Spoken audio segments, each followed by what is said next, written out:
Today, the first topic of the Unit 1 has I have finished, and just simple. I was thinking about the and talking about the nature of applied ethics, which I have already done, but the issues which we have to discuss in the applied ethics course, we have to go through which the fundamental theories, ethical theories on which the whole framework of applied ethics is based, and they are the fundamental theories which we generally apply in the field of applied ethics. No doubt there are specific theories in relation to the issues raised in the field of applied ethics, but four fundamental theories, ethical theories, are somehow applicable in each and every discipline of applied ethics.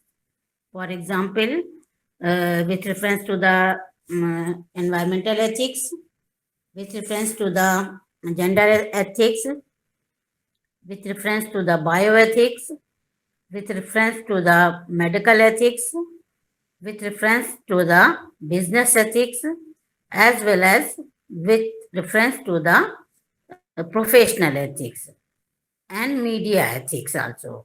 But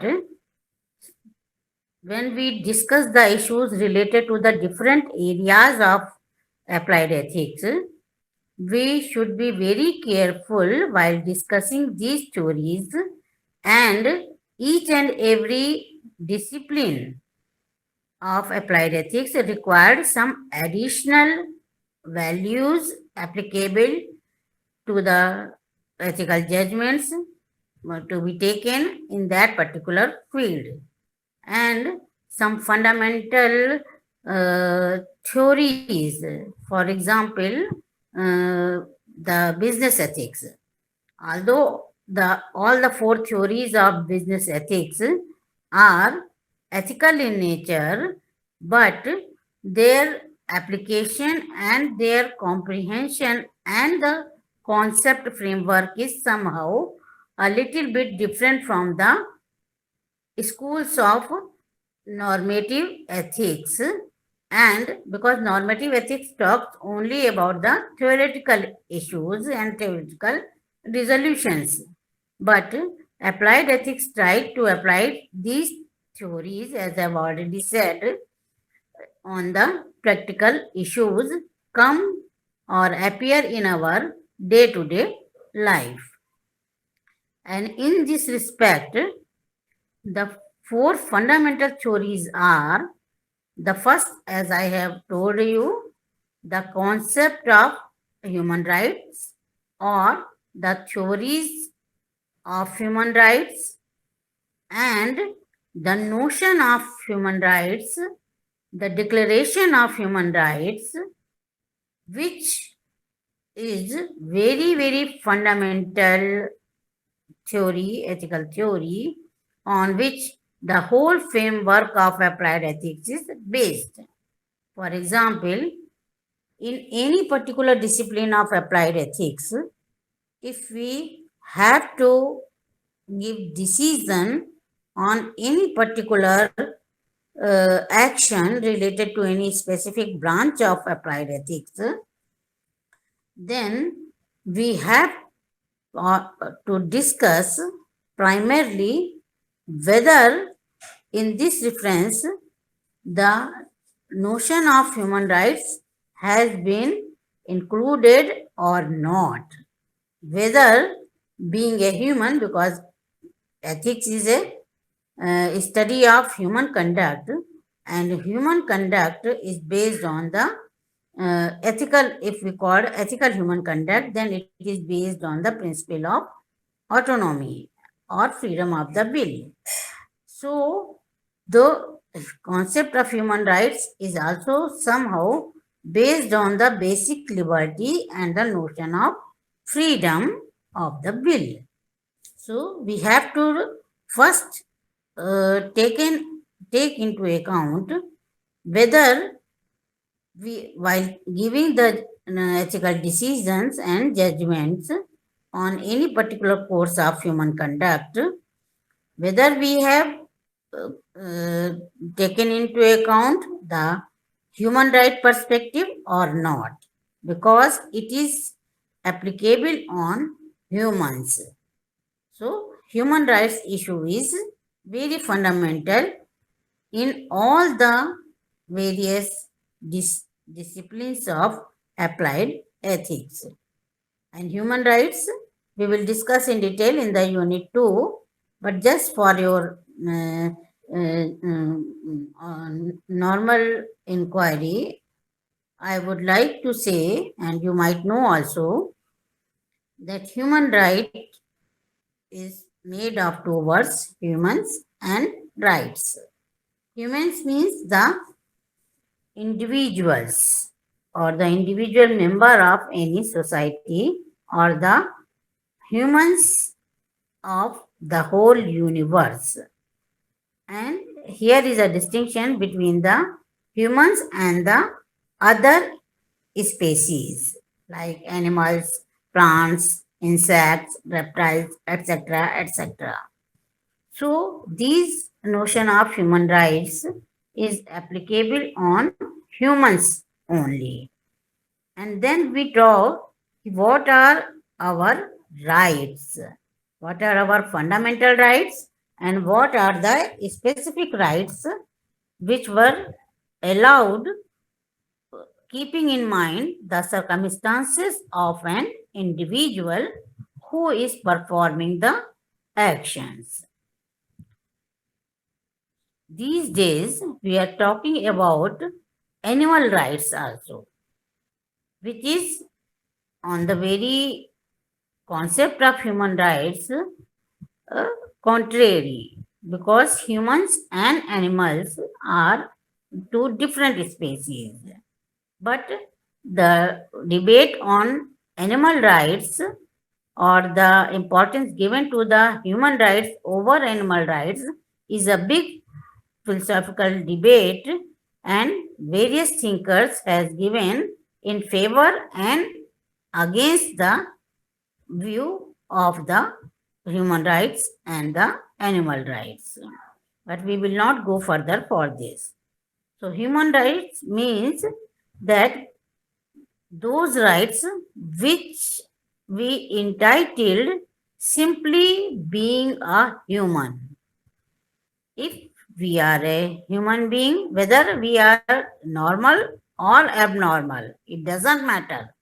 Just because of being human, we have some fundamental rights and also some specific rights required for a dignified living. So, the concept of human right, although it comes later, but in some hidden form, it was involved and were discussed by the philosophers in the early philosophical stages. And there it has been discussed in the form of natural rights, प्राकृतिक अधिकारों के रूप में इनकी चर्चा की गई है. But this concept and how it has been become an important tool for the ethics while judging any action right or wrong, and what are the fundamental theories of rights, what fundamental issues related to human rights, that we will discuss, and especially the nature and definition, all together, all the things, and the UN Declaration of Human Rights, its various articles, etc. We have to discuss in the Unit 2 when we discuss Unit 2. So, is it clear that human rights means the rights which are given to any human simply because he belongs to a human species? No other qualification is required. For Hindi, you can understand that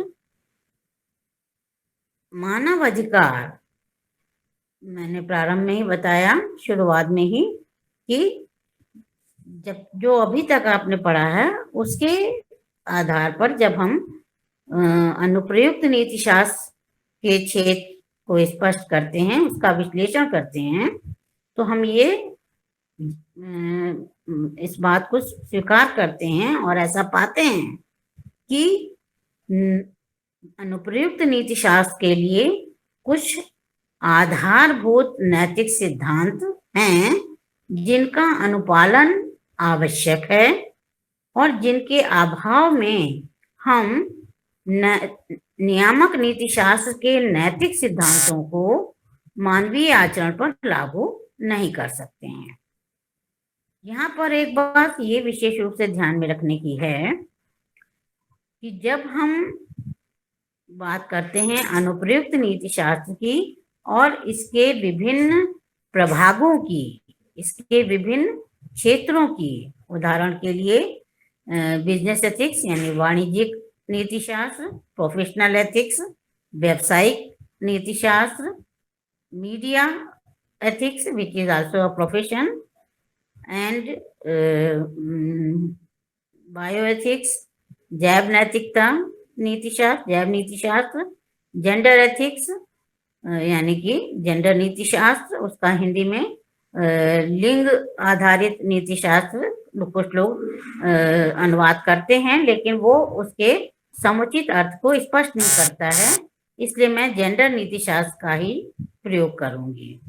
इसके अतिरिक्त जो आपका medical ethics, चिकित्सीय नीति शास्त्र है, environmental ethics है, पर्यावरणीय नीति शास्त्र है, इन सब के कुछ अपने विशिष्ट नैतिक सिद्धांत और नैतिक मूल्य भी हैं जिनको हम अनदेखा नहीं कर सकते हैं और जिनके संदर्भ में ही हम उस विशिष्ट प्रभाग से जुड़े हुए मानवीय आचरणों या मानवीय कृत्यों का नैतिक मूल्यांकन प्रस्तुत कर सकते हैं।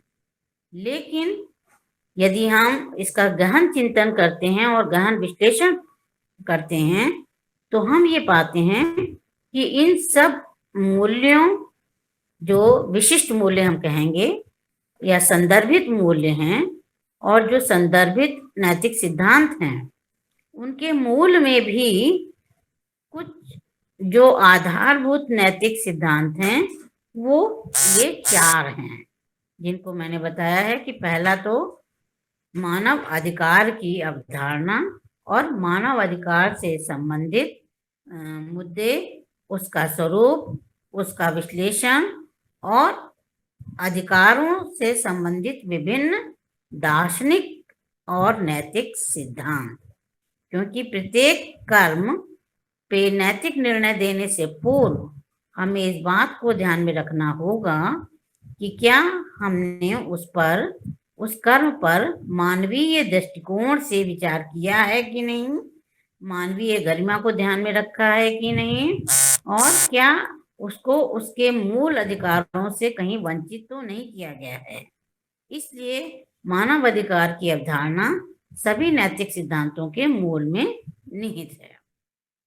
इस विषय पर हम विशद चर्चा, क्योंकि आपकी सेकंड यूनिट जो है वो मानव अधिकारों पर ही आधारित है, तो वहां पर विशद चर्चा करेंगे।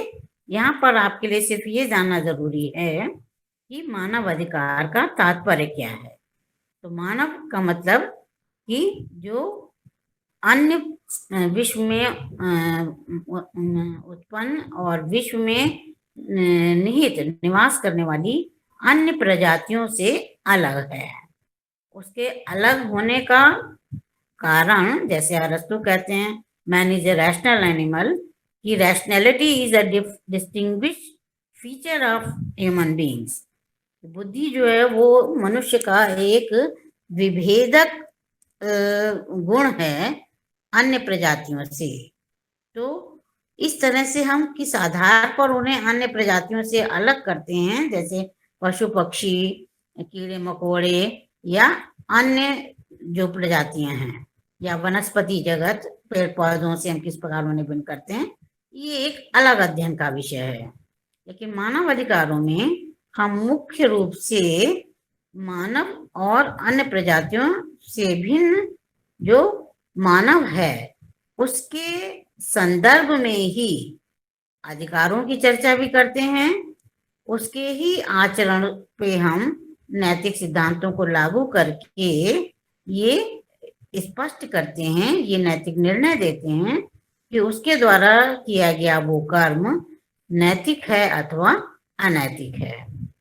इस संदर्भ में ये भी ध्यान रखना जरूरी है कि हमने किसी व्यक्ति के द्वारा किए गए कर्म पे नैतिक निर्णय देते समय कहीं उसके मानव अधिकारों की अवहेलना तो नहीं की है या उनको उनकी उपेक्षा तो नहीं की गई है, क्योंकि ये जरूरी है कि मानव अधिकार जो हैं वो मनुष्य के कल्याण, मनुष्य के हित के लिए बनाए गए हैं और कोई भी नैतिक नियम मानव से बड़ा नहीं है और मूल रूप से मानव अधिकारों को ध्यान में रखते हुए ही हमें नैतिक निर्णय करने का अधिकार है।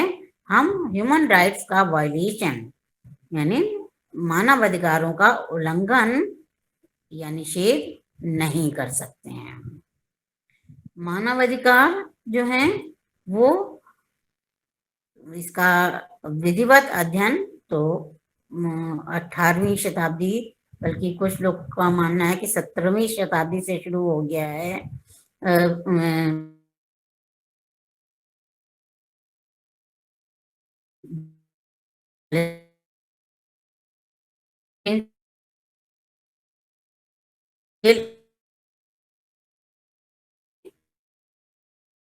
ये मानवाधिकार की अवधारणा प्राचीन काल से ही, चाहे वो पाश्चात्य दार्शनिक परंपरा हो या भारतीय दार्शनिक परंपरा हो, उसमें प्रारंभ से ही विद्यमान है और उसको अधिकांशतः दार्शनिक दृष्टि से प्राकृतिक अधिकारों, थ्योरी ऑफ नेचुरल राइट्स के रूप में, प्राकृतिक अधिकारों के सिद्धांत के रूप में उसको उसका वर्णन किया गया है और उसको उस पर चर्चाएं की गई हैं। लेकिन वर्तमान काल में मानव अधिकार आयोग भी बना हुआ है और किसी भी निर्णय को मानव को केंद्र में रखकर ही और उसके अधिकारों को ध्यान में रखते हुए ही जो है कोई निर्णय दिया जाता है। लेकिन वर्तमान समय में कुछ लोग पशुओं के अधिकारों यानी एनिमल राइट्स की भी बात करते हैं, प्लांट्स राइट्स की भी बात करते हैं, वनस्पतियों के अधिकार की भी बात करते हैं। लेकिन यहाँ पर एक दार्शनिक प्रश्न ये मूल रूप से है कि हुज राइट्स आर प्राइमरी, किसका अधिकार ज्यादा महत्वपूर्ण है, मानव का, पशुओं का या अन्य प्रजातियों का। लेकिन आपकी जानकारी के लिए बता दें कि ये जो है ये एक डिफरेंट फिलोसॉफिकल इशू है, फिलोसॉफिकल डिबेट है, जिसके संदर्भ में इस बात के पक्ष और विपक्ष दोनों में ही दार्शनिकों ने अपने मत प्रस्तुत किए हैं। जो सामाजिक कार्यकर्ता हैं, सोशल एक्टिविस्ट हैं, वो भी इस विषय पर अपना विचार अलग से भिन्न दृष्टिकोण से रखते हैं। लेकिन वो सब इस संदर्भ में, जिस संदर्भ में आप पढ़ रहे हैं, उतना जरूरी नहीं है। सामान्य जानकारी के लिए जितना आवश्यक है वो मैंने आपको बता दिया है। Then comes three further ethical theories, which are the fundamental ethical theories, not only from the normative ethical perspective, but also from the applied ethics perspective. And these are, as I have talked earlier, The first is known as the principle of human worth, or its other name is sanctity of human life. Hindi में इसे मानवीय गरिमा का सिद्धांत कहा जाता है या मानव जीवन की अमूल्यता का सिद्धांत कहा जाता है. Third theory is the principle of autonomy, स्वायत्ता का सिद्धांत. ये आप पहले काफी डिटेल में आपको पढ़ाया जा चुका है प्रीवियस क्लासेस में भी, और मैंने जब अभी आपको यूनिट 1 का फर्स्ट टॉपिक कवर किया है तो भी उसमें डिटेल से बताया है. संकल्प की स्वतंत्रता या principle of autonomy says that every individual has freedom to select any particular course of action according to his her own will, and no one can compel humans to act otherwise, which means to say, being a rational and being a human, it is his or her fundamental right, which is not only the human rights but also the ethical right, that he can act according to his her own will, and no other person is authorized to hinder these liberties or this freedom of the will. So only the man can exercise freedom of the will freely, and if he or she wishes, she or he can frame or act according to the self-determination. But no outer forces can determine the course of action to be followed by an individual. So, principle of autonomy gives full freedom to a human to act according to his or her own will. The fourth ethical theory is the utilitarian principle or utilitarian theory, or the principle of utility, which you have studied in BA 2 while reading the ethics, normative ethics. I would like to say a few words about the utilitarian theory. As per utilitarian theory,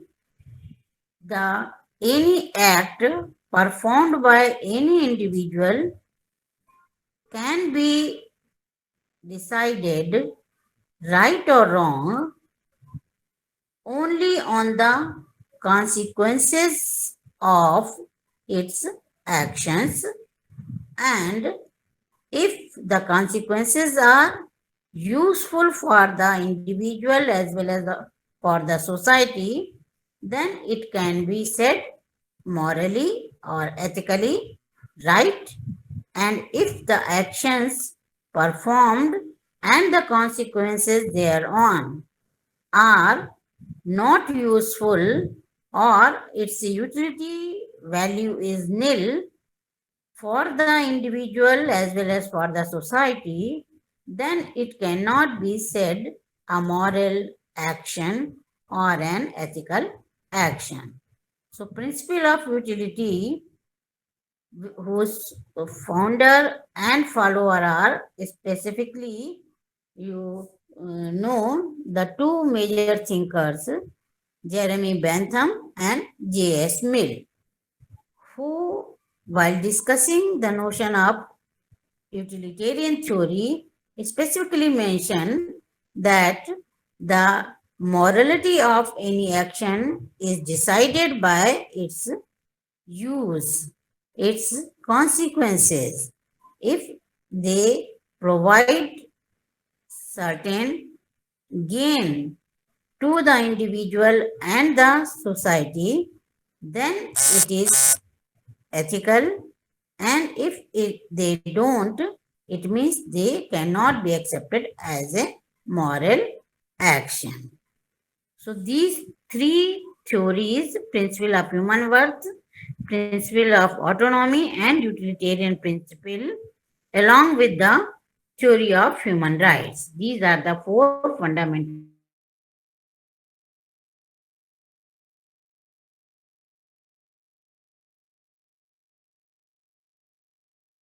applied ethics. One more thing I would to tell you, then when we discuss the principle of human worth or the sanctity of human life, here we find two different theories or two different viewpoints rather.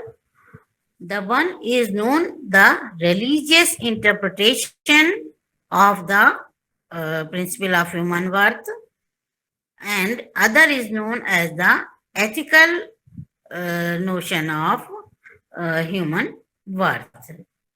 The religious notion of the principle of human worth or the sanctity of human life says that the life is given by God Himself, and God, because God has given us life and created all the creatures and objects of the world, so only God has right to take life back. No other humans, no other species, no other object has any right to take the life. And because God has given it, so it is precious, and we should respect and should be thankful to the God for giving a dignified human life. And this is uh, widely accepted by various religions, living and non-living religions of the world. For example, Christianity, Judaism, Islam, Hinduism, and Sikhism, even all other Jainism, etc. But the right to take our own life, right to take off others' life is strictly prohibited by all the religions because their principle is also the principle of non-violence. But when the matter is related to the a person's own, killing of his or her own self, taking the life of individual person's life, then there is another theory which violates or you can say intervene in the notion of or the principle of human worth, which is known as the principle of autonomy. Because a person has autonomy to will accordingly. So if a person tries to take his or her own life, or otherwise, if he or she tries to take the life of others, other human beings or other species, he is very much free to act accordingly. So there is a clash between the principle of human worth and the principle of autonomy if we consider these two theories together. So the religious view is that the life is given by God, so we should always respect life, and life should not be wasted or you can say destroyed for any purposes. The other viewpoint, which is called philosophical or ethical perspective, according to this, the human life is precious, valuable. It is not easy to get human life.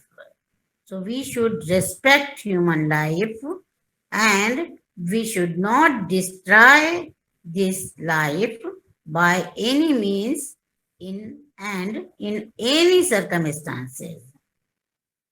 To live a human life, dignified human life, is a prima facie right of human beings. So these are the two perspectives which are applicable when we discussing the notion of ethical judgment, with specifically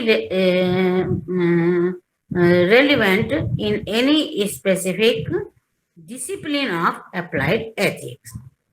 So the principle of human worth and sanctity of human life says that life is precious, and some says it is given by God, so it is respectable and should not be wasted. And some says that being a human life is precious. We should not. It is difficult to get human life, so it's our fundamental duty to maintain the human life, and respect the human life, and should not waste this life for any purposes. Principle of autonomy says, as I have told you, that an individual is very much free to perform according to his or her own free will. No other agency can intervene into the autonomy of a person. And third theory, as I have told you, that it believes that if any action is useful or for the welfare of individual as well as of the society, then it can be called ethical, or if it is against the human welfare, then it cannot be called a ethical conduct or ethical action. So all these three, if we discuss three theories all together, there are a lot of controversies and contradictory situations when we apply these theories on human actions. Just as I have told you that if we talk about the principle of autonomy, which is a presupposition of morality, then principle of utility as well as principle of human worth have some different and contradictory positions while giving judgment to the actions of individuals. Okay? Is it clear? Will you please respond? Is it clear to you? Yes, ma'am. Any query? Yes, ma'am. Any query if you have? Hindi में जरूरत है? कोई बच्चा है ऐसा जो हिंदी में जानना चाहता है? 3 सिद्धांत बताए मैंने, Yashi Singh, I don't know, Akriti और some other, Priya Singh might be. तो आपके लिए सिर्फ इतनी जानकारी रखना जरूरी है कि अनुप्रयुक्त नीति शास्त्र के लिए 4 आधारभूत नैतिक सिद्धांत हैं. एक, मानवाधिकार की अवधारणा. दूसरा, मानवीय गरिमा का सिद्धांत. तीसरा, संकल्प की स्वायत्तता का सिद्धांत.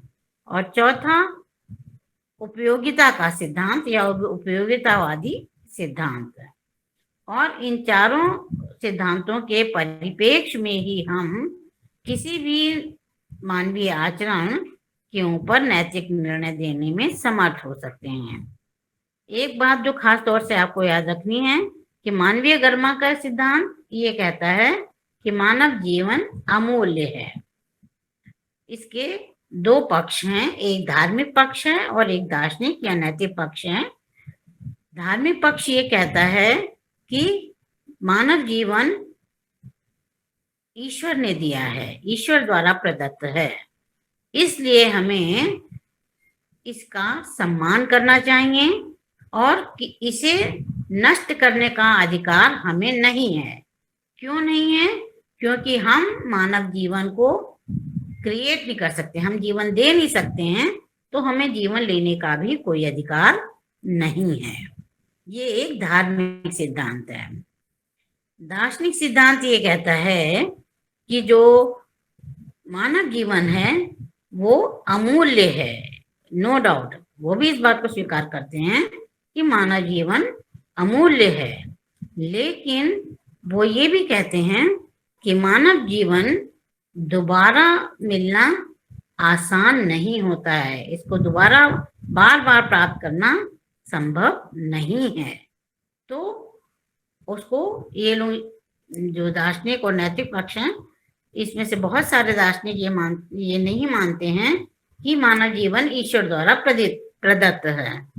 वो इसको प्राकृतिक प्रदत्त के रूप में स्वीकार करते हैं कि प्रकृति के द्वारा हमें ये मानव जीवन दिया गया है और ये अमूल्य है, इसलिए हमें इसे नष्ट नहीं करना चाहिए। नष्ट नहीं करने का अधिकार है या नहीं है, ये एक अलग बात है, लेकिन हमें इसे नष्ट नहीं करना चाहिए। ये दो स्वरूप हैं। लेकिन ये बात यदि स्वायत्तता के सिद्धांत के साथ जोड़कर देखें या उपयोगितावादी सिद्धांत के साथ जोड़कर देखें तो इसमें अनेक स्थानों पर जो है वो नैतिक द्वंद्व उपस्थित होता है, जिसका समाधान करना सहज नहीं होता है। और यही द्वंद्व हमें अपने रोजमर्रा के जीवन के क्षेत्रों, जिनके विषय पर हम विषय चर्चा यूनिट वाइज करेंगे, उनमें हमें देखने को मिलेगा कि व्यक्ति के सामने द्वंद्व आता है कि हमें क्या करना चाहिए और क्या नहीं करना चाहिए। तो चयन करने के लिए उसे किन किन चीजों का ध्यान रखना है, किन नैतिक सिद्धांतों का ध्यान रखना है, या कौन से अधिकारों का उपयोग करके वो कर्म करने में स्वतंत्र है और उसके परिणामों के लिए उत्तरदायी है या नहीं है, इन सब बातों का ध्यान हमें अनुप्रयुक्त नीति शास्त्र के संदर्भ में जब हम चर्चा करते हैं, जब कोई नैतिक निर्णय किसी विशिष्ट क्षेत्र से जुड़े हुए मसलों पर देते हैं, तो हमें इन सब बातों का ध्यान रखना है। लेकिन साथ ही साथ ये भी ध्यान रखना है कि प्रत्येक क्षेत्र के साथ इन आधारभूत नैतिक सिद्धांतों के साथ ही साथ कुछ विशिष्ट सिद्धांत भी होते हैं, कुछ विशिष्ट मूल्य भी होते हैं जो उस विशिष्ट क्षेत्र, अनुप्रयुक्त दर्शन के विशिष्ट क्षेत्र के साथ जुड़े होते हैं और जिनको ध्यान में रखते हुए हमें उन पर नैतिक निर्णय देना होता है। So this is the final completion of your first point, nature of ethics, morality and applied ethics.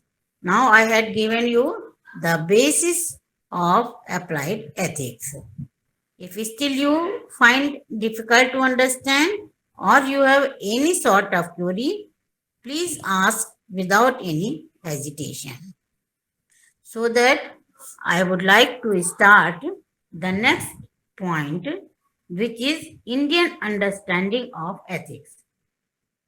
Till now, whatever we have discussed, all that discussion is purely based on Western perspective.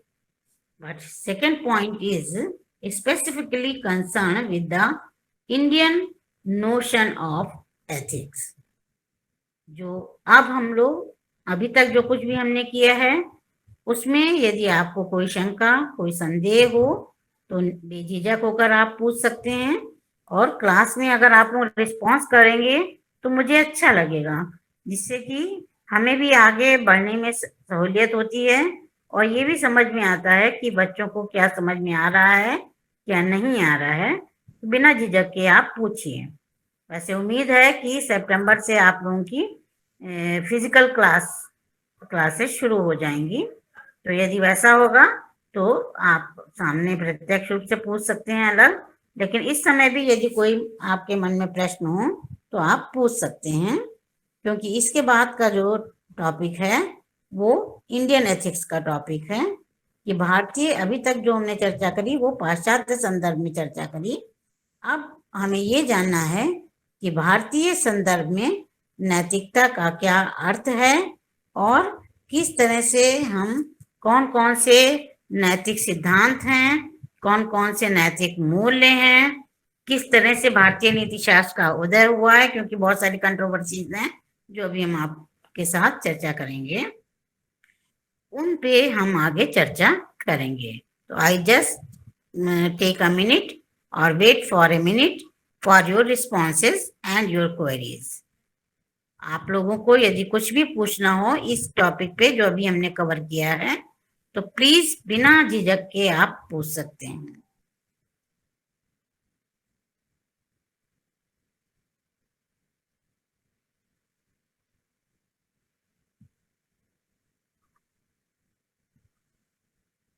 Is it okay? Is it okay to all of you? Yes, ma'am. आप लोगों की ठीक है? तो now I would like to start with the Indian understanding of ethics. ये नीति शास्त्र के संदर्भ में भारतीय संकल्पना क्या है, कहाँ से और कब से भारतीय नीति शास्त्र का प्रारंभ हुआ, उदय हुआ, इस संदर्भ में भारतीय नीति शास्त्र का अर्थ क्या है, खासतौर से इटमोलॉजिकल मीनिंग क्या है, क्या ये पाश्चात्य इटमोलॉजिकल मीनिंग से डिफरेंट है, भिन्न है या नहीं है, इन सब चीजों पे हम चर्चा करेंगे। इससे पहले एक बात और आपको बता दें कि अधिकांश दार्शनिकों का और अधिकांश विद्वानों का, विशेष रूप से जिनका झुकाव पाश्चात्य दर्शन की तरफ है, उनका ये मानना है कि भारतीय दर्शन में नीति शास्त्र पर कोई चर्चा ही नहीं की गई है, या भारतीय नीति शास्त्र जैसा कोई विषय, कोई क्षेत्र ही नहीं है। तो ये संकल्पना अपने आप में बिल्कुल गलत और निराधार है, भ्रामक है। भारतीय नीति शास्त्र को समझने के लिए हमें गहन अध्ययन की जरूरत है, गहन विश्लेषण की जरूरत है, और साथ ही साथ इस खंडन करने के लिए हमें कुछ साक्ष्य भी चाहिए होंगे, कुछ प्रमाण भी चाहिए होंगे, जिनके आधार पर हम इस बात को सुनिश्चित कर सकें कि क्या भारतीय दार्शनिक परंपरा में नैतिक अवधारणा का विकास हुआ है, उसका कोई स्वरूप प्रचलित था या नहीं था। इन सब बातों पर हमें चर्चा करनी है। इससे ये सारे प्रश्न और नीति शास्त्र की क्या अवधारणाएं हैं, कौन कौन से नैतिक प्रत्यय हैं, कौन से नैतिक मूल्य हैं जिन पर भारतीय नीति शास्त्र की नींव टिकी हुई है या नींव आधारित है, उन सब पे हम विस्तार में चर्चा करेंगे। सबसे पहले the first of all the word नीति शास्त्र, the word Bhartiya I would not like to discuss. You all aware about this and you might know. If don't, then please ask. Bhartiya means being an Indian, Eastern. The persons who belong to the Eastern continent, they and their viewpoint, their ideology is known as the philosophy of East or Eastern philosophy, or specifically with reference to the Indian philosophy, because it is the dominant philosophy of the Eastern wing. So the Hindi word Niti Shastra is the translation of the word ethics and morality. Niti Shastra is a combined word including two words, Niti and Shastra.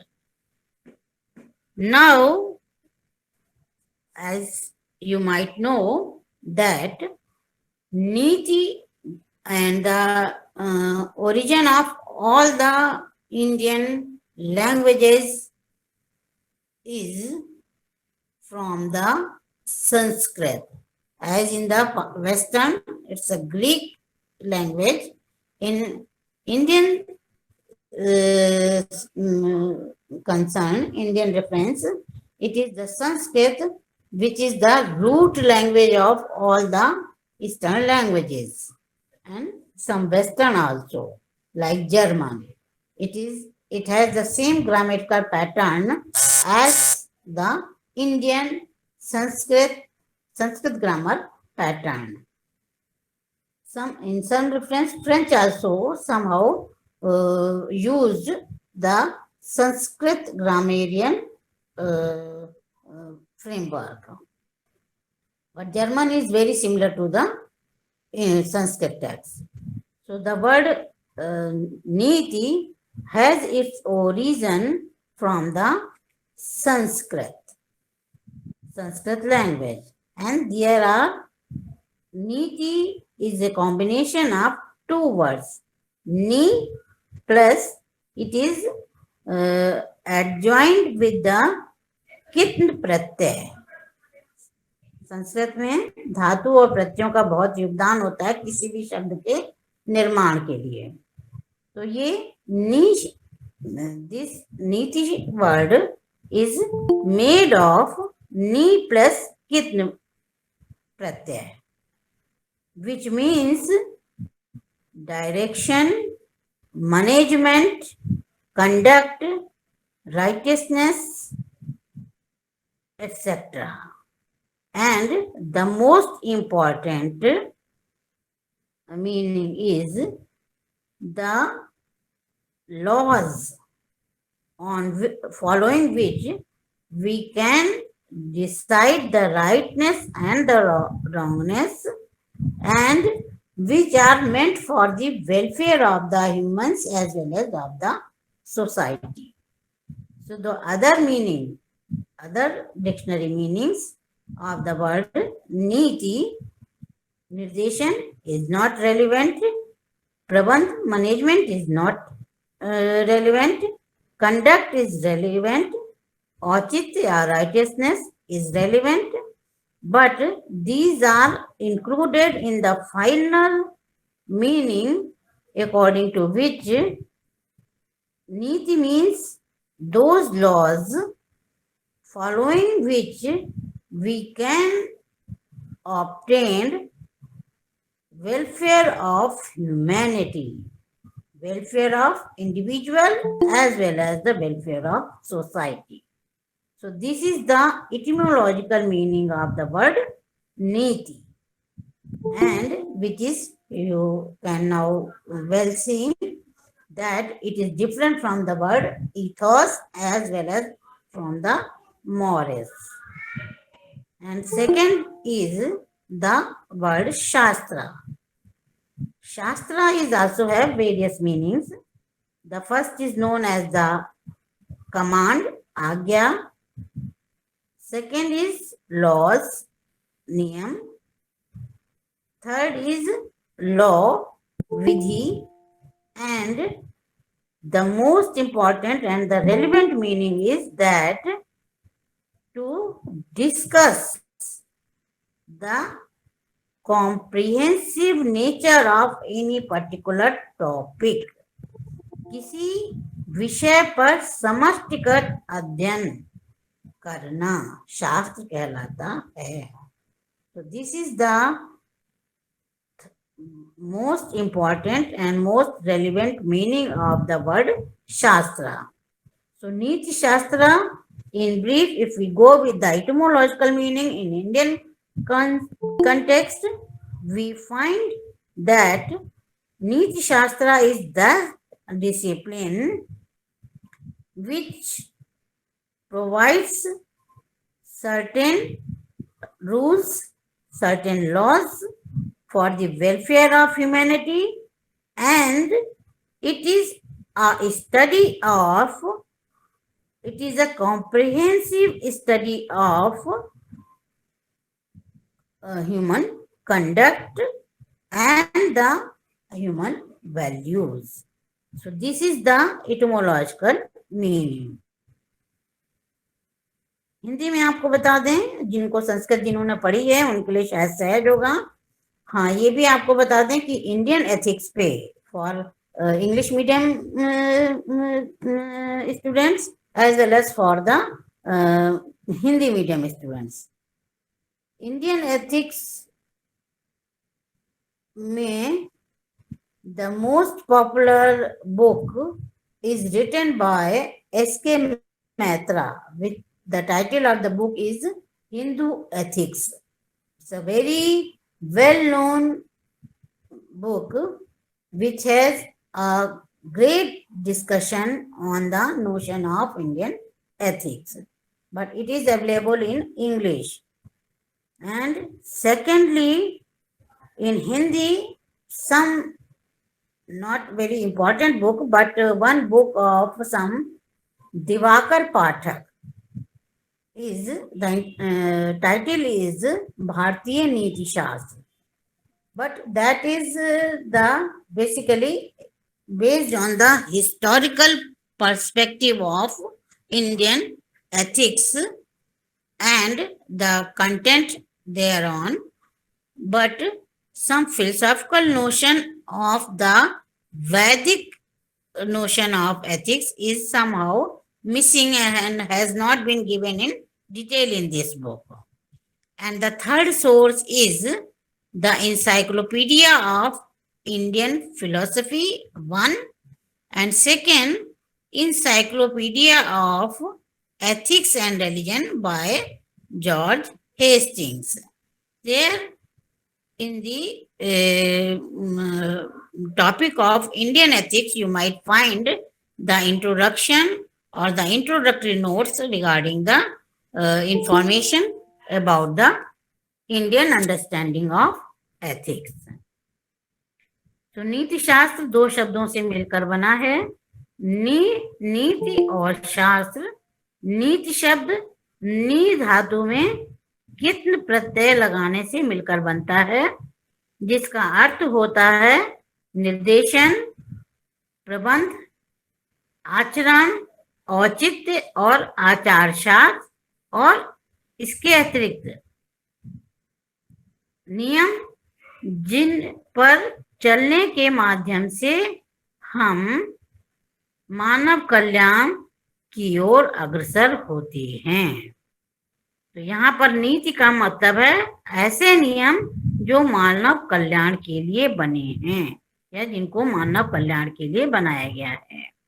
और शास्त्र का मतलब हम लोग ये समझते हैं सामान्यतः कि कोई निश्चित विधा भी इसका ट्रांसलेशन होता है, लेकिन यदि संस्कृत डिक्शनरी और हिंदी डिक्शनरी में जाएं तो इसके भी कई अर्थ मिलते हैं।